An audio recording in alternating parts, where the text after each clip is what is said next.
Hoje é o dia 1º de novembro de 2025, uma tarde de sábado aqui em Peruíbe, né? Aqui filmando um pouco do movimento. É um dia atípico, né? No sentido de que, bom, 1º de novembro, né?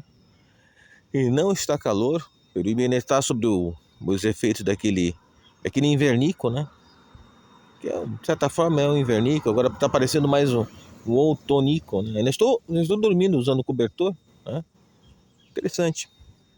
Vamos ver até quando que vai durar isso, né? Já é o, pois é, o penúltimo mês do ano, né? Penúltimo mês do ano, né? A temporada de verão se aproximando e vamos ao tema do vídeo, né? Bem, não tinha como eu não falar desse assunto, né? Falar sobre aquela, vamos dizer assim, ação militar, né?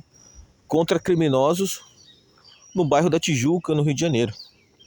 Uma ação que contou com, se não me engano, acho que foram mais de 2.000 policiais. Eu ouvi falar em 2.500, né?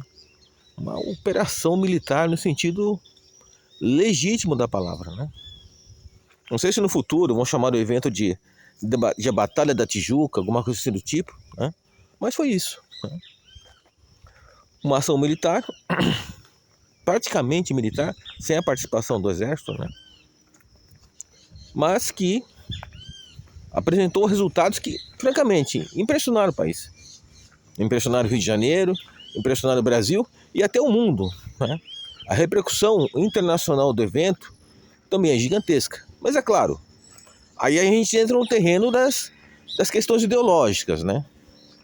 Das questões ideológicas. Porque o que uma parte da mídia nacional e internacional tem falado? Tem falado que houve lá um massacre. Um enorme massacre, né? Que inocentes teriam morrido na ação policial. Ou ação militar, vamos falar, ação policial, né? Bom, mas eu pergunto, inocentes? Olha, eu lamento pelos 4 policiais que faleceram. Eu lamento por eles, os 4. Agora, quando a gente vai falar em massacre, bom, aí eu pergunto. E é tudo muito simples, tá? É extremamente simples. Aqui, andando por essa rua, nessa tranquilidade, escutando os passarinhos, o que não falta é passarinho aqui em Peruíbe. Sossego, né? Pois é, eu não abro mão disso. Bom, inocentes, né? Eles falam inocentes. Bom, hoje eu soube que 109 corpos já foram identificados, tá? 109 corpos. Daqueles, por exemplo, que foram encontrados no meio do mato, né? Com muitos deles sem roupas, né? Homens só de cueca, o que é estranho, né? Mas depois foi revelado que os uniformes que estavam usando foram tirados, né? E o que se verificou? Desses 109, verificou-se que muitos deles, né, já estavam sendo procurados pela polícia, ou seja, estavam sendo procurados para serem presos por crimes anteriormente cometidos, antes desse evento, e outros já tinham fugido na polícia, tá? Aí eles falam de massacre de inocentes. Bom, vamos lá. Quantas crianças perderam a vida nesse evento? Nenhuma. Nenhuma criança, nenhum menor de idade perdeu a vida nesse evento, tá? Quantas velhinhas com bíblias na mão, daquelas lá que a turma da Lacrolândia considera que no 8 de janeiro foram perigosas terroristas? E quantas dessas velhinhas morreram? Faleceram em consequência dessa ação? Nenhuma. Quantos trabalhadores da CLT, né? Aqueles lá que assinam carteira e que de manhã cedo tem que embarcar no ônibus para ir trabalhar. Quantos desses trabalhadores morreram? Que eu saiba, até agora, nenhum. Quer dizer, quando a gente vai analisando, a gente se pergunta, essa ação foi um desastre mesmo? Nenhuma criança morreu. Nenhuma senhora idosa ou senhor idoso aposentado morreu, tá? E até agora não há registro de que entre os mortos tenha existido algum trabalhador. Pois é. Quer dizer, é tudo tão estranho, né? Por que despiram o Vale dos Mortos? Por quê? Porque de acordo com filmagens feitas pelos próprios, digamos assim, combatentes do crime, né? Estavam usando uniformes. Usando uniformes militares. Alguém me faz pensar, o que é? Esse pessoal estava pensando que era o quê? Que eram guerrilheiros de Gaza, é isso? O que é? Que negócio é esse? Aquilo me lembrou claramente o Hamas combatendo o exército israelense em Gaza. Eles estavam achando o quê? Que estava em algum filme? Achavam que iam vencer? Sabe, eu fico impressionado. Porque eu penso assim, ó, as pessoas fazem escolhas. Escolhas boas e escolhas ruins. É isso. Mas, pô, os caras acreditavam que tinha alguma chance. Alguma chance. Sério. Ó, o BOP. O BOP é tido como a melhor tropa para combate urbano do mundo. Tá? A polícia carioca tem um nível de experiência em combate de exército. E quando o governador decidiu, ó, vocês vão para cima, após um ano de planejamento, porque essa operação levou um ano para ser realizada, o que eles esperavam que ia acontecer? Um ano de planejamento para ação. Não foi nenhuma brincadeira. Não foi um passeio, não foi algo repentino, não foi. Foi uma operação militar. Tá? Daquela de dar inveja ao próprio exército de Israel. Isso não foi nenhuma brincadeira. E é interessante, eles não estavam desprotegidos, né? Eles estavam armados até os dentes, usaram até drones. Quer dizer, o que de certa forma mostra, né, a sofisticação dos criminosos. E mostra também que, bom, estamos no século XXI, né? E o Rio de Janeiro, de certa forma, tornou-se aquele pesadelo cyberpunk, né? Sabe, praticamente o Blade Runner só que sem androids. Não, Blade Runner tropical sem androids. Que muitos recursos tecnológicos foram usados nisso aí, tanto dos dois lados, né? Dos dois lados. E é claro, os criminosos não tiveram chance. Embora achassem, sim, que poderiam vencer. Fugiram para o mato, né? Eles começaram a abandonar a área do chamado Complexo da Tijuca, né? Para fugir para o Complexo Alemão. Só que ali acabaram trincheirados. E aí acabou. Acabou a brincadeira. Né? Acabou o sonho. O sonho de riqueza, o sonho de poder, né? Para muitos, acabou ali. Tá? É isso. A vida é feita de escolhas. Ela é feita de escolhas boas, ela é feita de escolhas ruins, tá? É assim que funciona no mundo real. Tá? Ninguém obrigou aqueles caras a entrarem para o crime. O fizeram porque assim o quiseram. Pronto, acabou. Considera que aquilo era uma opção, que era uma forma de ganhar vida, tá? Tô fazendo uma análise mais filosófica do assunto, tá? Tô aproveitando fazer essa análise filosófica. Acreditaram. Por exemplo, eu li um caso de um senhor, né? Um feirante, em que ele perdeu o filho nessa, né? O filho foi pro crime, né? E ele teve que ir com a irmã fazer o reconhecimento do corpo. Ele acabou vendo a foto do filho, né? Teve várias fotos feitas, né? E concluiu, é meu filho. Né? Foi ele e a irmã foi fazer o reconhecimento. Ele contou que ele tentou criar o filho dele da melhor forma possível. Só que quando ele fez 18 anos, ele resolveu se revoltar, né? Começou a ficar revoltado com a pobreza que eles viviam, não sei o quê. E aquele negócio. Enquanto alguns se revoltam e procuram melhorar sua condição de vida honestamente, ele fez o contrário. E o pai disse na entrevista, né, que falou que tentou orientar o filho, mas não teve jeito. E no final perdeu. Foi uma escolha? Foi uma escolha. Também tem uma outra entrevista que eu vi de uma moça, né? Eu não lembro se ela é enfermeira, se ela é médica, não sei. Mas ela falando, 2 irmãos dela, né? Que também fizeram opção pelo crime. Optaram. Não, vamos pelo crime que a gente vai se dar bem. Se dar bem? Os irmãos dela morreram. O filho do feirante morreu. Tá? Quantos criminosos, parentes de pessoas honestas, de pessoas que preferiram seguir outro caminho, morreram nessa?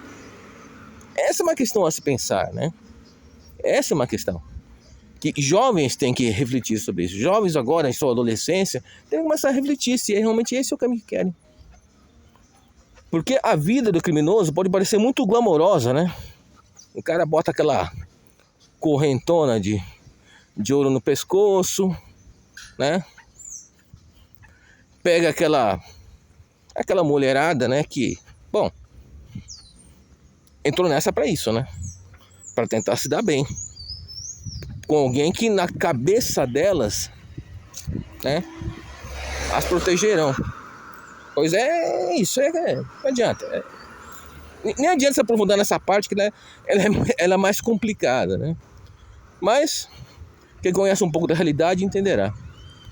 Ou seja, tem todos aqueles prazeres que muito dinheiro obtido de forma ilegal pode dar.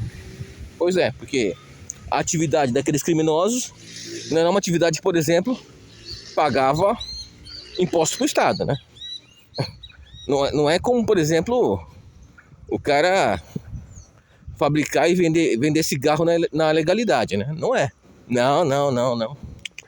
Não é. De jeito nenhum. Porque o lucro do tráfico, tá?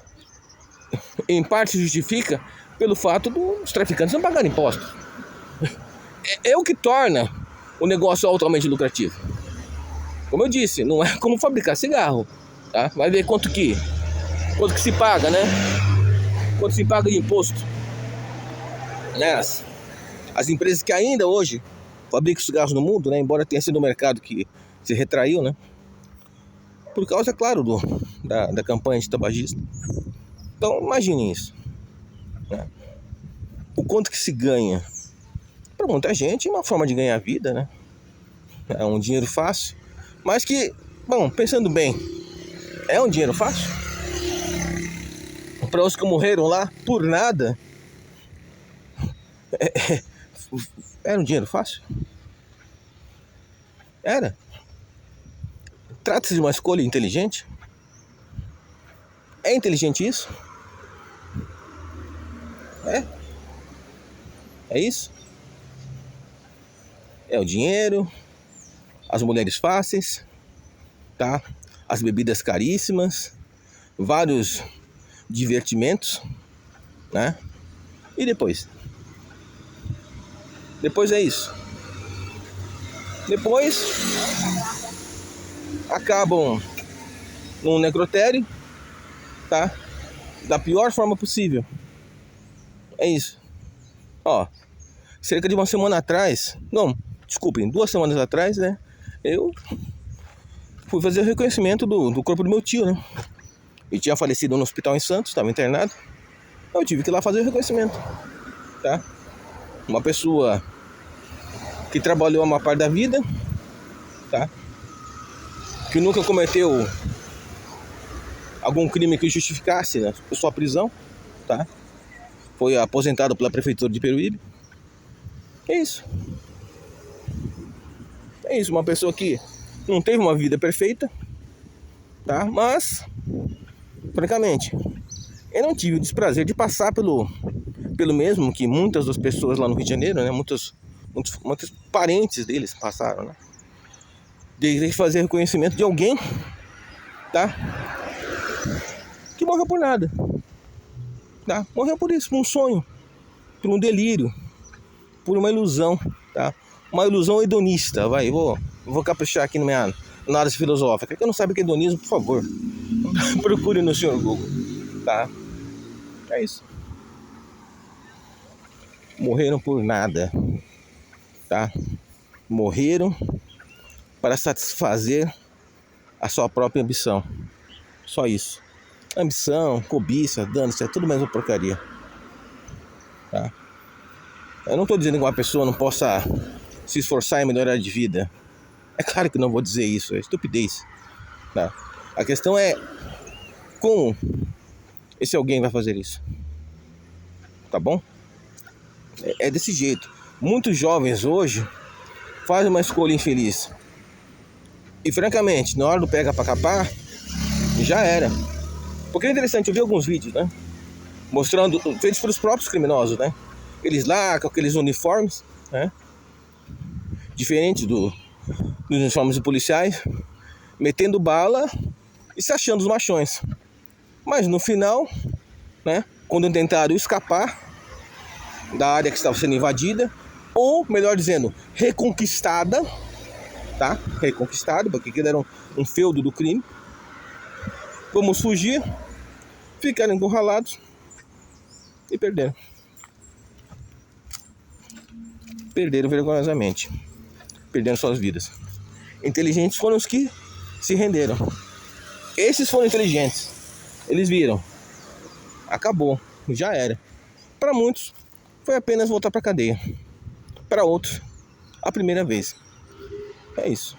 Mas sobreviveram. Tá? Sobreviveram. Inocentes lá. Vou repetir. Inocentes lá. Um cara com um fuzil na mão era inocente. Trocando tiro com a polícia era inocente. É isso? Ser membro de facção criminosa torna o cara inocente? Olha, a vida é feita de escolhas. Ela é feita de escolhas. Simples. Me tornei funcionário público porque eu quis me tornar funcionário público. Estudei, fiz o concurso, passei, é meu emprego, tá? Faço minhas 40 horas, tá?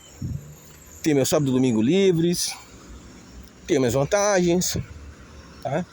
Tenho minhas desvantagens, né? É isso, mas uma escolha, tá? Uma escolha que não está baseada em escolhas desonestas. Pronto, não está baseada em princípios desonestos, vamos colocar dessa forma, tá bom? É o que eu recomendo.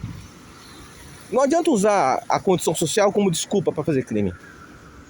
Porque na hora do vamos ver, do pegar para capar, a justiça não liga para isso. A justiça não liga. A polícia não se importa. E falando de uma maneira mais objetiva, a concorrência não se importa. A concorrência não se importa. Eu sou aquele cara que acha que muitos jovens hoje deveriam assistir o filme Cidade de Deus. Porque é interessante, o filme não faz uma glamorização do crime. Não faz a glamorização daquele tipo de vida. Pelo contrário. O que você mais vê lá é pobre matando pobre. É isso. É pobre, criminoso, sendo vítima de outro pobre criminoso.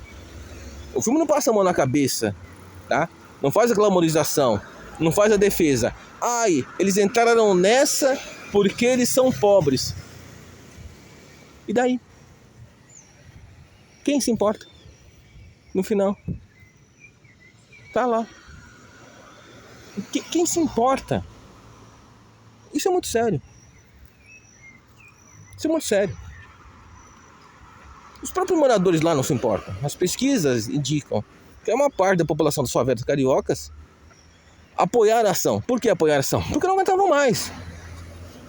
Os caras vão lá, os caras controlam territórios, tá?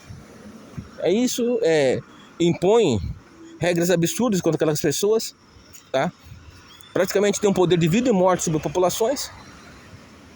E pronto. Vai ter que ser assim. Inferno, inferno. Eu sou da seguinte opinião. Quem mora num lugar desses, controlado por bandidos e melhora de vida, tem mais que cair fora mesmo. Tá? Tem mais que cair fora mesmo. Ó, vou falar baseado na minha experiência pessoal. Quando eu era criança pequena aqui em Peruíbe, nos anos 80, carioca era algo que eu via só na televisão. Então tinha aquelas novelas, aqueles programas de TV com os cariocas, o pessoal da Rede Globo, né? Rede Globo dos anos 80, Rede Globo autentista. E eu só via aquelas pessoas lá.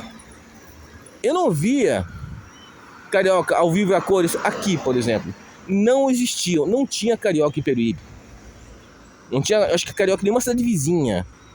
Sabe? É tipo alienígena. Incrível. Hoje não. Hoje parece piada. Tá?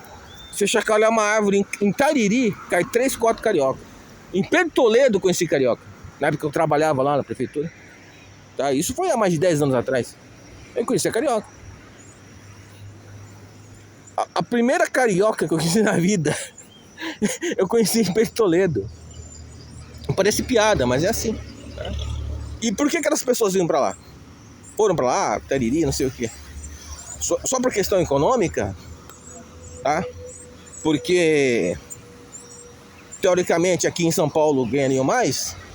Não é só questão econômica, né? Não é. Decididamente não. Porque há anos que aquela cidade, pelo amor de Deus, tá? É um desastre. É uma tragédia. Tá? Rio de Janeiro hoje é uma tragédia brasileira. Tá? Um lugar que, na minha opinião, se eu tivesse nascido lá, eu teria ido embora há muito tempo. Fazer o quê? Fazer o quê em um lugar que parece que não existe solução? Porque quando se busca a solução não é solução. Não, houve um massacre. Mataram inocentes. E eu pergunto, que inocentes? Se a própria apuração mostra que até agora não encontraram inocentes entre os mortos. Tirando, é claro, os 4 policiais que estavam fazendo o trabalho deles. Onde estão os inocentes? Inocentes são as pessoas que ficam aguentando aquele inferno. Sem ter culpa nisso. Esses são os inocentes. Esses são os verdadeiros inocentes. São, sem dúvida alguma. Bom, deixa eu encerrar por aqui. Falei o que eu considerava adequado, tá? Provavelmente poucas pessoas entenderão o que eu quis dizer, tá? Porque aquele negócio, a gente tentar aconselhar os jovens a não fazer certas escolhas é muito difícil, tá? É muito difícil. E não propriamente por culpa dos próprios jovens, mas por culpa do meio que vivem, né? Porque é aquele bombardeio. O cara escutando aquelas músicas degeneradas que insinuam que a única solução para ele é ser bandido, isso não ajuda. Essa também é outra questão, né? O pessoal fica escutando aquelas degenerações musicais, é que podemos dizer que é música, né? Dizendo para ele que o único jeito é ser bandido, pô, isso atrapalha. O meio social não ajuda. Aquela subcultura não ajuda, né? Isso não colabora. Mas fazer o quê? O jeito é tentar e aconselhar. Porque, ó, é uma vida sem futuro, tá? E francamente, ó, só para encerrar o vídeo de vez, ó, para esse país virar um El Salvador, nível Bukele, tá um passo, viu? Tá um passo. Quem for inteligente que escuta o que eu tô falando, tá? Quem for inteligente que eu tô falando, porque já escutei uns falando aí. Como seria interessante o governador do Rio virar presidente. Não estou dizendo que ele deva virar, ou que ele vai entrar nessa, mas isso por si só mostra de que lado muitos brasileiros estão. Independente do discurso politicamente correto de que criminosos são vítimas. É isso. Não, criminosos não são vítimas. Quem troca tiro com a polícia não é vítima. Nunca foi e nunca será. Até mais, pessoal. Presta atenção. Tchau.